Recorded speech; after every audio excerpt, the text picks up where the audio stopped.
Red is blood. Blood is a life force. A spring of viburnum was woven into her cradle when a baby girl was born into a Slavic family. In Slavic folklore, the viburnum plant, with its clusters of tiny white flowers and vibrant red berries, is more than just a botanical marvel. It carries profound symbolism of beauty, love, and rebirth, deeply rooted in the cultural and spiritual beliefs of the Slavic people. In this episode, we're here to discover the role of viburnum in Slavic culture, where this versatile plant holds a special place in culinary creations, folk remedies, wedding ceremonies, and decorative traditions. Kalina красная, Kalina вызрела, я у залеточки характер вызнала. Характер, ой какой, я не уважила, а он пошел с другой. Viburnum, or Kalina in Cyrillic, is one of the many trees that represents femininity and woman's nature in Slavic folklore. The woman's nature has many guises, so for every personality, there is that one tree. In my tree symbolism series, I have covered other female trees already. Check it out. Anyway, if a willow tree symbolizes grief, viburnum symbolizes the love of all shapes and forms. Viburnum's white flowers are known in Slavic folklore as a symbol of virginity and innocence. On the other hand, red berries symbolize passion, life-giving energy, and fertility due to their ability to bloom during both winter and summer. Legend says that the viburnum plant was born from the death of a brave girl who was killed during a war. A viburnum bush grew in her place with ruby berries resembling her blood. Since then, Kalina has been an important part of Slavic daily life. The bark of the bush is used during wedding ceremonies, and its flowers are woven into wreaths and embroidered onto towels as decorative element. In May, the viburnum blooms with fragrant white flowers, resembling a bride's veil. Slavs believed if viburnum was included in wedding rituals, the couple would have a strong and loving marriage.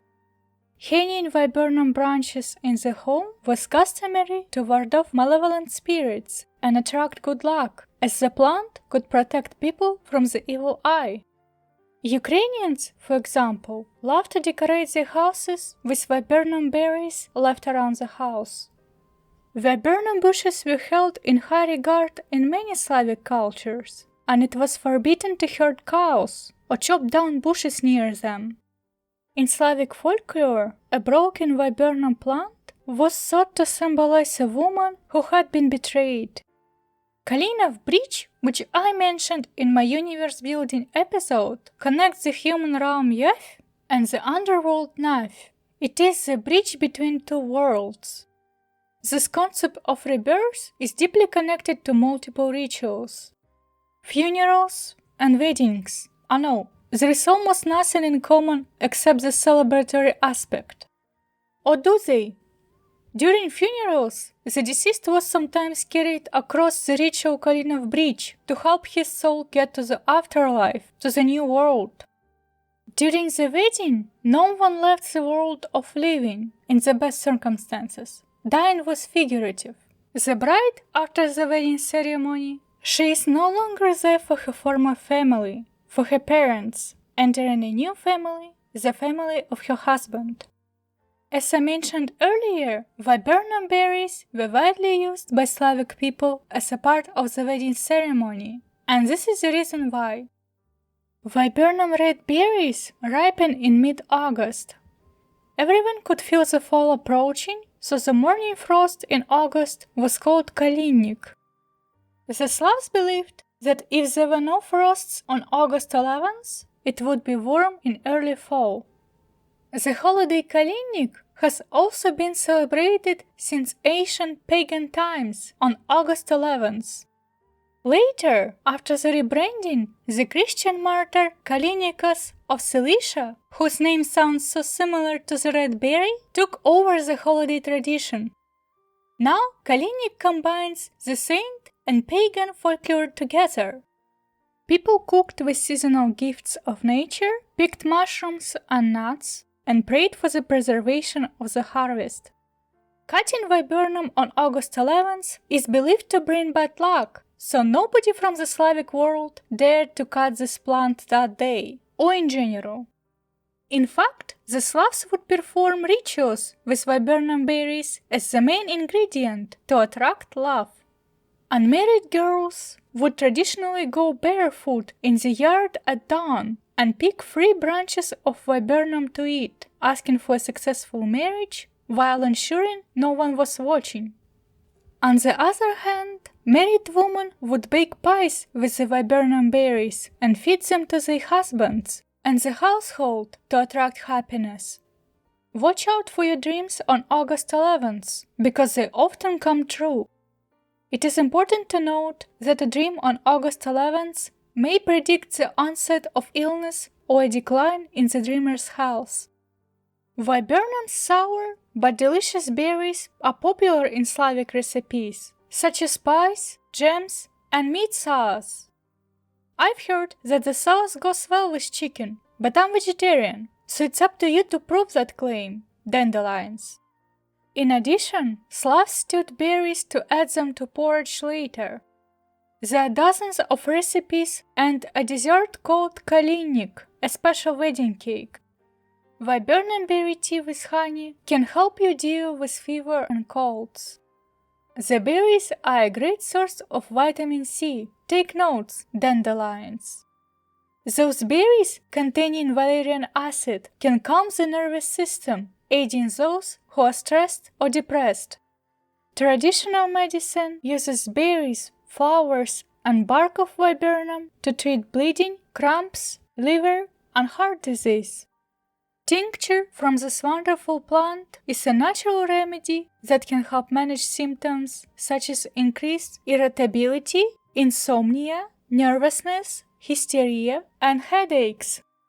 Viburnum has a styptic and disinfectant effect, so the Slavs used it to stop bleeding after labor.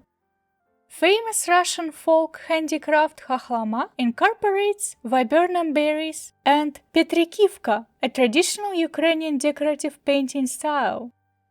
These are popular art styles for decorating items like dishes, boxes, and furniture. The Slavs carved musical instruments from the wood, like fiddle flutes. Every generation of Pepsi kids from post-Soviet space had a khakhlama-themed chair in the kindergarten. I had it, you had it. This chair will follow you in your dreams. In Slavic art, viburnum is often depicted in traditional embroidery. It is a common motif in floral patterns and designs. A decorative and ritual cloth called rushnik was used for special occasions. That is the towel for the wedding ceremony that I mentioned earlier. Many songs dedicated to the viburnum plant, also known as Kalina, weren't included in this episode. In modern times, the symbolism of viburnum in Slavic folklore has been adapted in various ways. There is a famous Soviet movie called The Red Snowball Tree, or Kalina Krasnaya, released in 1974 with the theme of rebirth and redemption. Overall, this flowering shrub is common in Eastern Europe and holds a special place in Slavic folklore.